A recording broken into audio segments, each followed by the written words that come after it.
Welcome. Today's topics are priority queues and heaps. At the end of this video, you are going to understand why this is a heap of presence, or maybe why not. We're going to have two parts again, so this video will give the introduction and the underlying idea of the data structure, and then in the next video we're going to look at how the operations are actually implemented and how this is then used to get a great sorting algorithm. So let's start with priority queues. And priority queues are an abstract data type. So what's an abstract data type again? We like to separate functionality from implementation. And functionality, that's the abstract data type.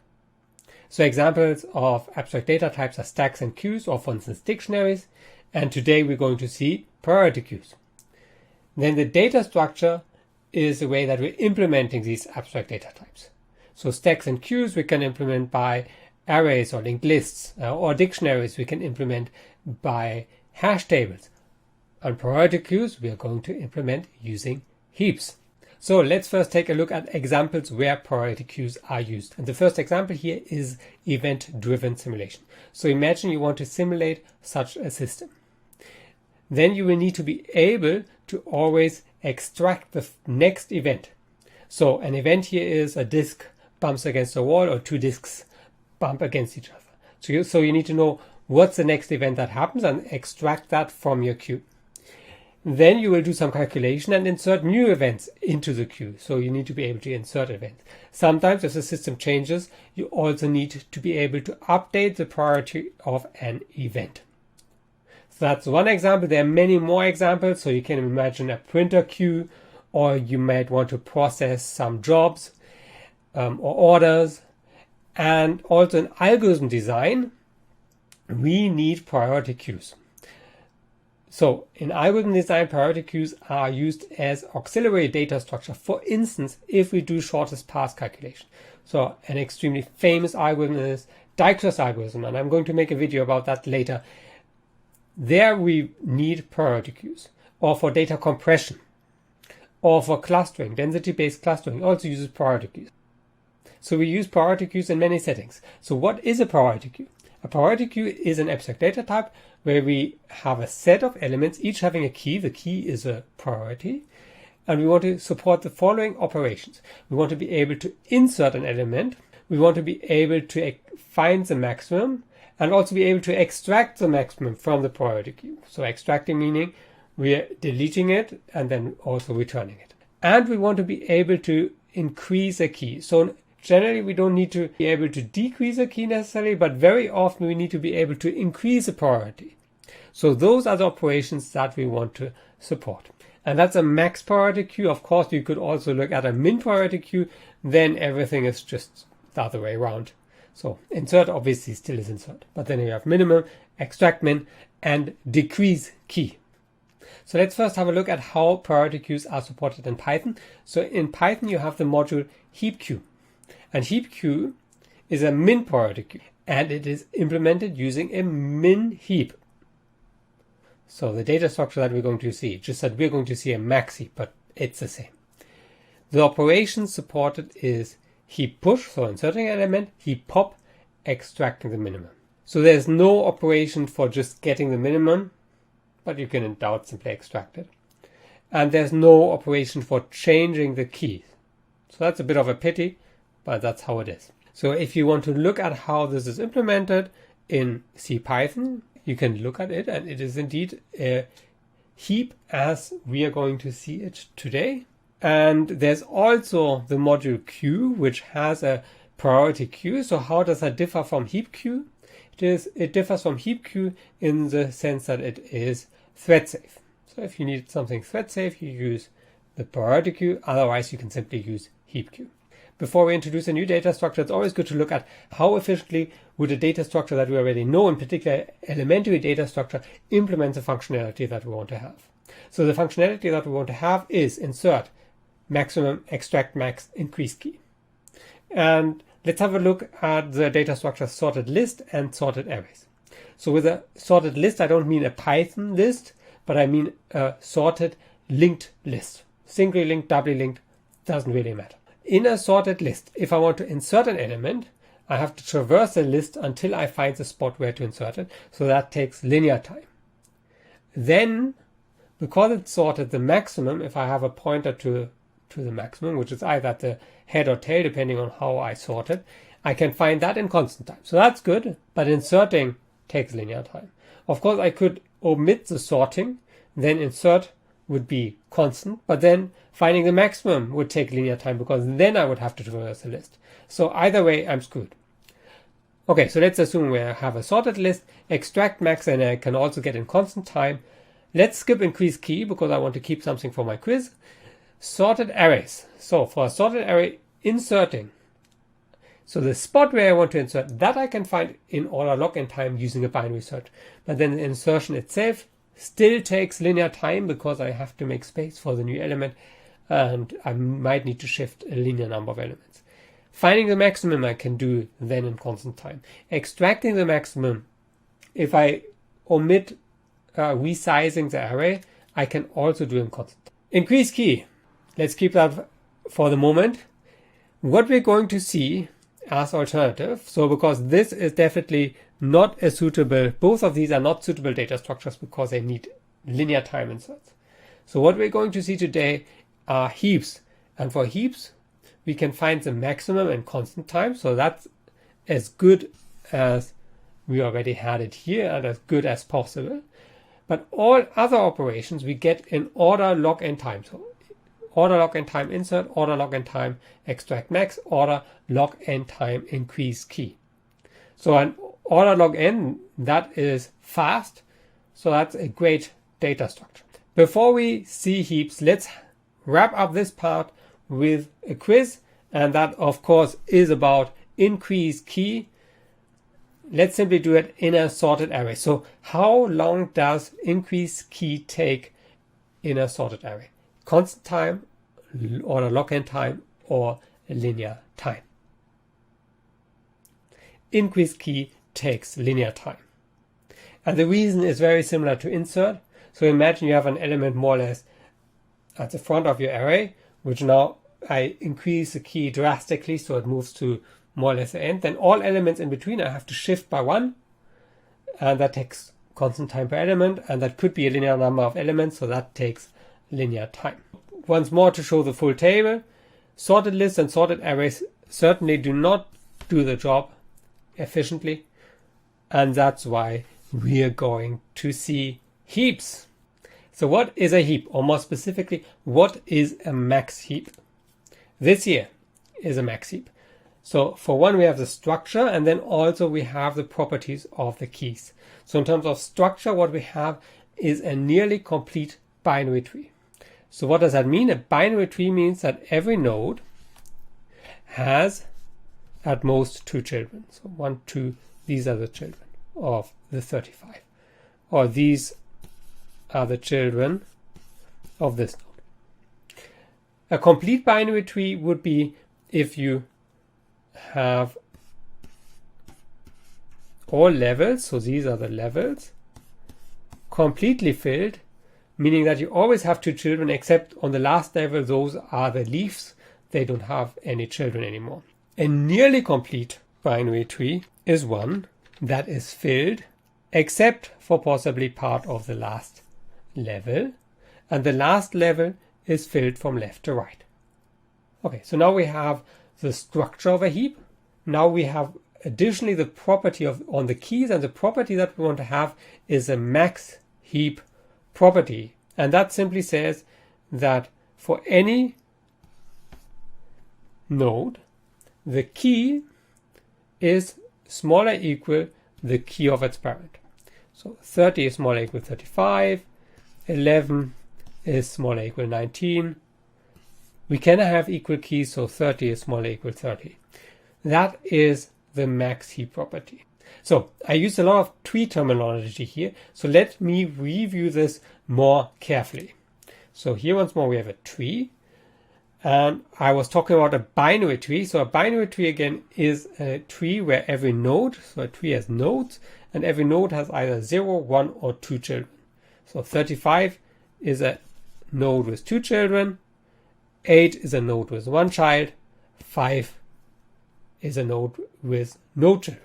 We are going to look at trees which have a root, so that is a top node. The root is the only node without a parent. And then we have the leaves. Leaves are nodes without children. So we have 17 to 5, but also 11 and 12 as leaves. Then we like to talk about subtrees. So the subtree rooted at a certain node. So here we have the node X. The subtree rooted at X is simply all nodes below X, including X itself. Then we have the notion of depth. So the depth of a node is the length of the path from the root to that node. So here the length of the path from the 35 to 30 is simply 1. So the depth of the 30 is 1. The depth of the root, the root has depth 0 because the path has length 0. The depth of a tree is the maximum depth of any node. So what's the maximum depth here? And we look at this node, 1, 2, 3. So the maximum depth is 3. So that's the depth. There's also a notion of the height of a node and the height of a tree. So the height of a node is the length of the longest path from that node to a leaf. So once more, the height of X, I take the longest path to a leaf, that's 1, 2. Actually, in this case, all paths to leaves are 2. So the height of X is 2. Then the height of a tree is the height of the root. So the root has several paths to leaf. So here we have a path of length 2, but the longest path has length 3. So this binary tree has height 3. It also has depth 3. And that is not a coincidence. The depth and the height of a tree are equal. So the depth and the height of a node are not equal. So the depth of X was 1 and the height was 2. But the depth and the height of the tree, that is the same. Then we have the notion of a level. So a level simply is a set of all nodes at the same depth. So depth was the length of the path to the root. So this is the only node at level 0 because it has a depth of 0. This is level 1, level 2, level 3. And when we talk about the relation between nodes, we use family terminology. So for instance, this node has 2 children, and we talk about the left child and the right child. Or for the 30, the parent is the 35. And you could also talk about grandparents. So the grandparent of the 5 is this 30 here. You also talk about siblings and so on. So that's some tree terminology. Now let's go back to Max-Heaps. So Max-Heaps are nearly complete binary trees with the Max-Heap property. This is an example of a Max-Heap because it's nearly complete. And if you check any node like this one, then its parent is larger equal or has a larger equal key. Let's have a look at other examples. Is this up here? Is that a Max-Heap? No, it is not. The reason being that the Max-Heap property is violated here. 21 is not smaller equal 19. So that's not a Max-Heap. Let's try another example. Is this a Max-Heap? So here the Max-Heap property is fine. 12 smaller equal 19, but also everywhere else it's fine. But it is not nearly complete. Because for a nearly complete binary tree, we would like to have the last level filled from left to right. And that is not the case here. So now we know what a Max-Heap is. Let's make a first simple observation. And this shouldn't come as a surprise. Namely, the largest element of a Max-Heap is at its root. Let's prove it anyway. So why is this the case? So let's say we have a Max-Heap. We want to prove that the element at the root, so let's call that X, is the largest element. So let's take an arbitrary Y in the tree or in the heap. Then there is a path from X to Y or Y to X, following those ZIs. And there what we have is always between parents and their children that the key of x is larger equal the key of z1 is larger equal the key of z2 and so on is larger equal the key of y. So by transitivity, the key of x is larger equal the key of y. And therefore x is the largest key. This observation is not surprising, but it means that one of the key operations, namely finding the maximum, will be very simple if we have a heap, because we simply have to report what's at the root. If we want to store max heaps, we have to think about how are we going to store them. And there are two natural options. So one would be to store a max heap as a tree structure. What do I mean by that? You know linked lists. So in a linked list, I have nodes, and nodes have next. And depending on if you have a doubly linked list, you also have a previous. And you could do something similar, but now to store a tree. So you would have nodes, and a node would have two children, and it would have a parent. And then gluing all of that together gives you a data structure. That's not what we're going to do.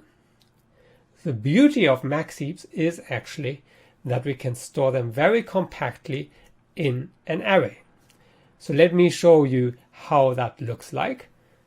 Here we have an array. What we simply do is we store the elements level by level from left to right. That means the 35 is a node at level 0, or the key at level 0. We're putting that at index 0. The next level, 3019, that goes on the positions 1 and 2. Next level goes 3, 4, 5, and 6, and so on. We will have an array, and the size of the array or the length of the array will not necessarily correspond to the size of the heap. And there will be reasons why we make this distinction.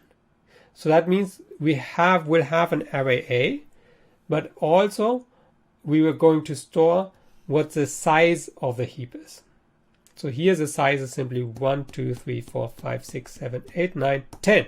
So I'm having this pointing here because that's a position with index 10. So we have the length of the array and we have the heap size, and those are not necessarily the same. Next, let's see how we can navigate this heap. So we have the levels, level 0, level 1, level 2. So let's assume I want to access the element at level 2, position 3. So now pause for a moment and think about at which index am I going to find this element. So the kth node on level j is stored at the position aj plus k minus 2. Why is this the case? So let's have a look at the first element per level. So these elements here. So here we have index 0, index 1, 2, 3, 4, 5, 6, 7, and so on. So you see the index here because the number of elements per level grows by a factor 2. So the number of elements is 1, 2, 4, 8, and so on. And that's why the index of the first level is 0, which is 1 minus 1. 1, which is 2 minus 1, 3, which is 4 minus 1, 7, which is 8 minus 1, and so on. So the first element per level has as index 2 to the j minus 1. And that's the first element, so k is 1. So to get that index right, I would have to have k minus 2. And for each other element, that is also the correct index, because from here I'm simply counting up 4, 5, 6. Which means that at level 2, position 3, the index will be 5. Now I will want to be able to navigate the tree. So for instance, if I'm at the node at position I, so for instance, I'm at this node, the position is 0, 1, 2. I will want to be able to go to the left child. So I want to know the position of the left child. What is the position of the left child of 2? We know that it is 5. It is this node here. But how do I generally find this index?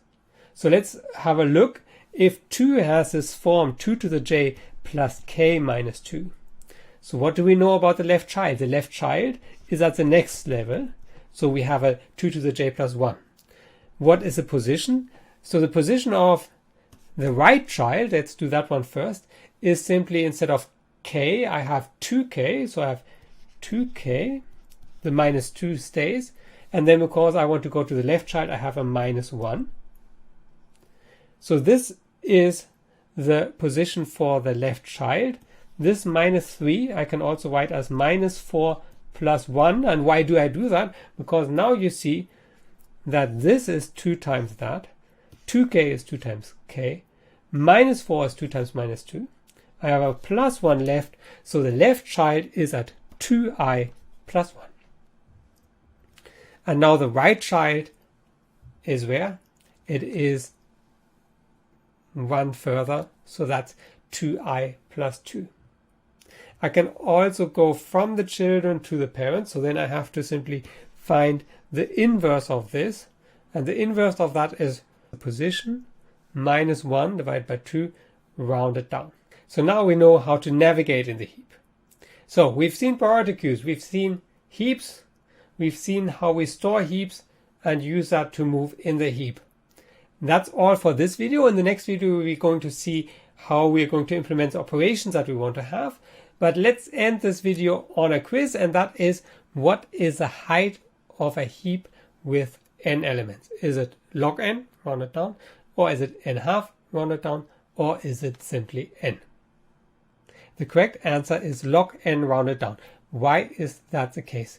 It's the case because we're dealing with nearly complete binary trees, and for that reason the number of nodes per level doubles, and as a consequence, if I look at the inverse, I get something logarithmic. Let me make this more precise. So let's assume we have a heap of height h. So it's height h, so this level is level number h, starting with 0, 1, 2, 3. So this would be an example where the height is 3. So first have a look at how many nodes do I have at the previous levels. So here we actually get a geometric series. What do I mean by that? We have 1, we have 2, we have 4. If I add that up, it gives me 2 to the something minus 1. So if this is h, this will be together. So the sum of this will be 2 to the h minus 1. So in my example here, 8 minus 1 is 7. 2 to the 3 minus 1 is 7. So all previous levels together have 2 to the h minus 1. So I have at least one more node, because otherwise I wouldn't have level h. So I know that 2 to the h minus 1 plus 1, that's 2 to the h. I have at least 2 to the h nodes if I have level h. So n is at least 2 to the h. And by the same argument, I know it's actually smaller. So n is smaller than 2 to the h plus 1. Why is that the case? Because if I have 2 to the h plus 1 nodes, I'm already at the next level. So my height would be 1 larger. Now I just need to take logarithms. The logarithm of 2 to the h is simply h. The logarithm of n is log n. That is easy. And the logarithm of 2 to the h plus 1 is h plus 1. So we know that the logarithm of n is larger or equal to h, strictly smaller than h plus 1. This exactly gives me log n rounded down. With this, we wrap up this video. But there's a part 2 where we look at how we implement the operations of a heap. So I hope to see you there.